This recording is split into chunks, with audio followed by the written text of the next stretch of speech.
Assalamualaikum warahmatullahi wabarakatuh. Saudara-saudara sebangsa dan setanah air, terimalah salam damai dari kami, dari hati kami yang paling dalam. Beberapa saat yang lalu, mungkin beberapa hari yang lalu, kita telah melaksanakan pesta demokrasi jilid yang kedua, yaitu kita memilih pemimpin di daerah regional, yaitu tingkat kabupaten, kota, dan provinsi. Hasilnya, untuk sementara kita telah memiliki informasi dari berbagai macam survei dan hasil quick count bahwasanya ada daerah-daerah yang diperkirakan bahwa calon-calon yang diusung oleh PDI Perjuangan nyungsep di daerah-daerah yang disebut mereka sebagai kandang banteng. Oleh sebab itu, mari kita dengar bersama-sama tanggapan dari kader Partai PDI Perjuangan berikut ini. Tidak sekedar soal menang kalah, tapi ada vokabuleri baru dalam pilkada ini, dalam kontestasi ini, yaitu ada yang dimenangkan, ada yang dikalahkan, ya, dimenangkan dan dikalahkan. Jadi bukan menang kalah. Kenapa ada istilah dimenangkan dan dikalahkan? Karena ada pihak-pihak lain yang seharusnya tidak terlibat dalam kontestasi pilkada, pihak-pihak yang seharusnya menjaga konstitusi, menjaga aturan hukum dan perundang-undangan, menjaga pemilu kita jujur, adil, bersih, demokratis. Ternyata mereka justru yang mengangkangi, meminggirkan, dan membuang semua itu ke tempat sampah.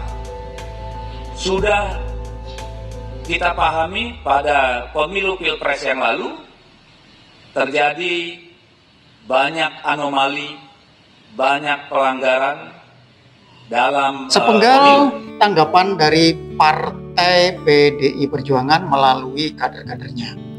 Banyak yang dibicarakan, banyak yang disampaikan oleh kader-kader Partai PDI Perjuangan melalui sekjen, mungkin juga mulai Bapak Deddy Sitorus dan juga kader-kader yang lainnya, yang pada intinya mereka merasa bahwa pemilu kada tahun ini mereka merasa dicurangi. Hasil yang mereka peroleh saat ini tidak sesuai dengan ekspektasi apa yang mereka perjuangkan.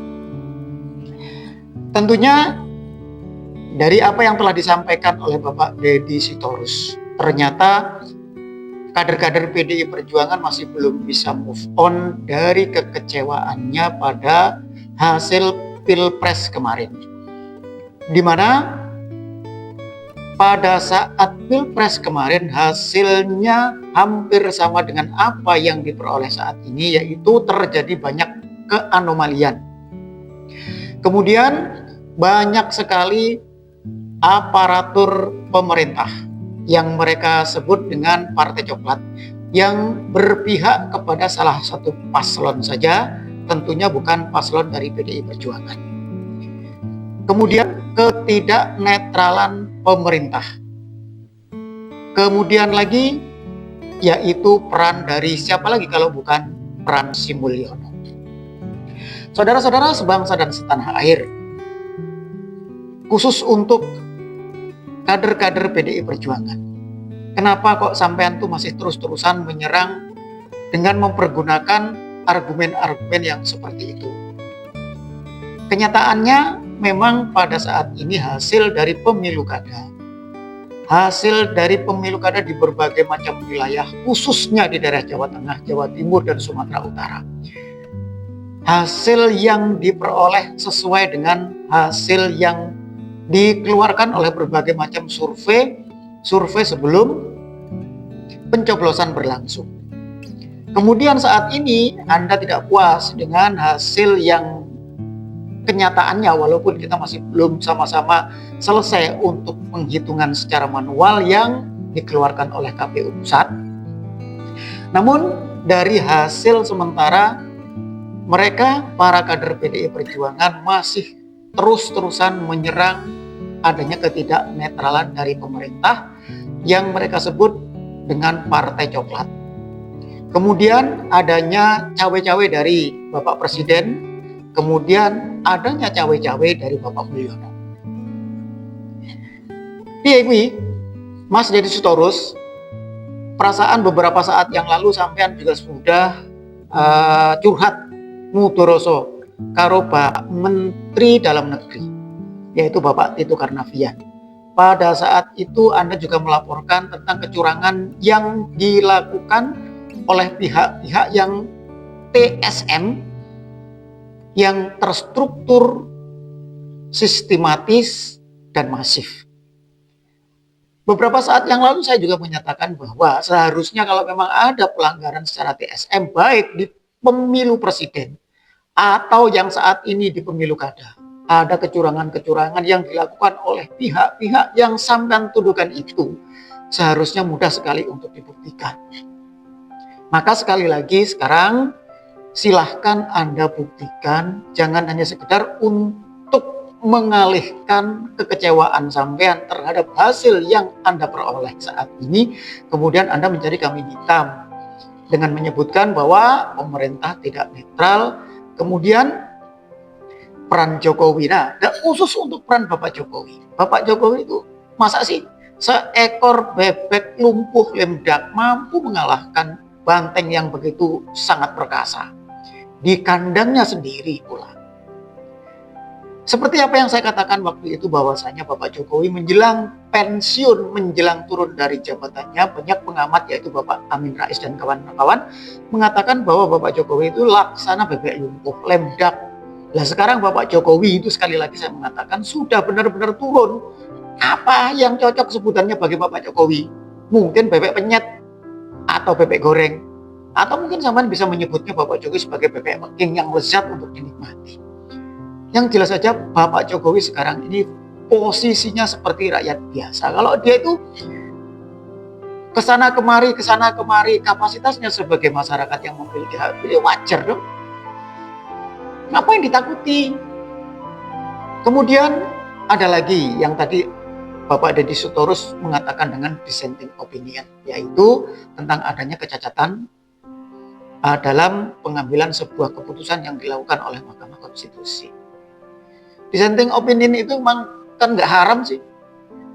Perbedaan pandangan hakim-hakim yang ada di Mahkamah Konstitusi tentang suatu perkara yang diajukan kepada mereka, dimungkinkan memang ada dissenting opinion.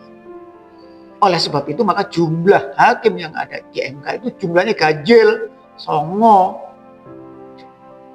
biar tidak ada draw gitu loh.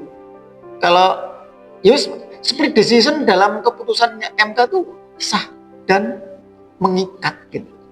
Jadi apa yang telah diputuskan oleh MK menurut para pengamat mungkin cacat, tapi itu yang harus kita patuhi dan itu yang harus kita taati.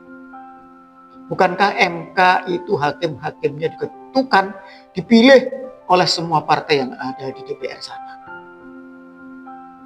Masa orang ngerti baru kayak ngono wae. Saudara-saudara sebangsa dan setanah air, wes saiki aku ngomong karo sedulur-sedulurku kabeh sing ono dari Sabang sampai Merauke, bahwasanya dalam pertempuran, dalam memperoleh tujuan yaitu pesta demokrasi. Apa sih sing digoleki dalam pesta demokrasi? Yaitu kemenangan. Kemenangan yang seperti apa? Kemenangan yang terhormat. Ya, ukurannya terhormat saiki apa? Menurut sampean?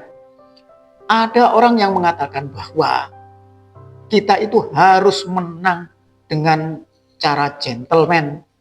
Kita itu harus menang dengan terhormat, yaitu mempergunakan etika. Nah sekarang ukurannya etika itu yang seperti apa? Bukankah etika itu patuh terhadap hukum? Jadi orang yang tidak beretika dalam berdemokrasi adalah mereka-mereka yang tidak patuh terhadap hukum. Jadi selama ini apa yang dilanggar oleh Mulyono dan kawan-kawan dalam pemenangan pemilu? Baik pemilu kada maupun pilpres tahun yang kemarin itu, yang bulan Februari itu. Zaman kan harus ngerti, sebenarnya ada sebagian dari apa itu namanya kader PDI Perjuangan yang memiliki terobosan baru dalam berpikir untuk memperoleh kemenangan, yaitu di DKI Jakarta. Yaitu Bapak Deddy Sitorus. Ini. Tidak bisa beda. Sekarang pura-puranya atau bener berantem, tapi didramatisir jadi pahlawan, terzolimi. Enggak, Bos. Saya sependapat dengan kata Kurnia tadi bahwa siapapun sekarang yang melawan Jokowi teman kita. Tapi khusus PDIP, catatan panjang. Kalau memang berani, mau ayo sama-sama. Tapi tetap catatan panjang. Kita memaafkan tapi tidak melupakan. Ya, Bapak Deddy Sitorus itu kumpul sama mereka-mereka yang membicarakan tentang Mulyono. Tujuannya apa? Kita yakin adalah elektabilitas. Ingin menyasar pemilih-pemilih yang loyal terhadap Anies Baswedan. Dan itu merupakan satu langkah yang bagus. Potensi yang bisa dijadikan untuk memenangkan calon Anda itu harus dimanfaatkan dengan sebaik-baiknya.